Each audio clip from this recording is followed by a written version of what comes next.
Hi guys, now we discuss about the topic change in interval in the Fourier series. The Fourier series expansion of f of x is 0 to 2l or minus l to l. These are the two cases.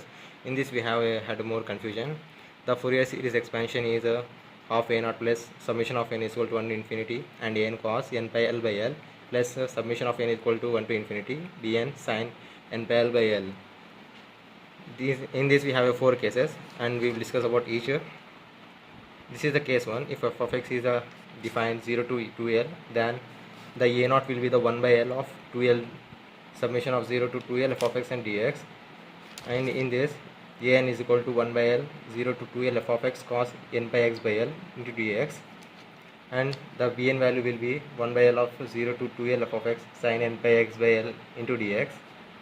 In this case 2, the case 1 is the interval between the 0 and the 2l, and the case 2 is the interval between the minus l to l. In this we simply take the value.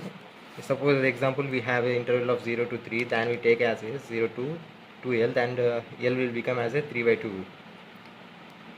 L will become the 3 by 2 in this case. Only as we compare in with this case, there is no change of the value of l. The l will be the what is the given, and this the value of the a naught is equal to 1 by l infinity of minus l to l f of x dx, and an is equal to 1 by l summation of minus l to l f of x cos x n pi x by l dx. bn equal to 1 by l summation of minus l to l f of x n pi x by l into dx. Now we discuss about the case 3. In this the case 3 we have even and odd functions. Let us discuss about the case 3. If f of x is defined as an even function in minus l to l, we know that in the even function, the even function condition is f of minus x is equal to f of x. This is the condition of condition of a even function.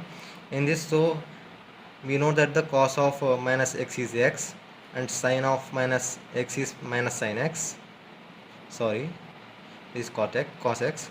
So in this the Fourier series expansion, we take only the value of the a naught and an, and the bn will become the 0. In the even or in the even function, the a naught will become as a 2 by l 0 to l f of x dx, and an is equal to 2 by l 0 to l f of x cos n pi x by l into dx. bn will be equal to 0 in the even function. As we come into case 4, if f of x is defined as odd function in minus l to l, then a naught equal to 0 and an equal to 0. As we know that thus in the odd function the cos will become 0 and an will become 0, and the bn value equal to 2 by l 0 to l f of x sin n pi x by l into dx. And thanks for watching.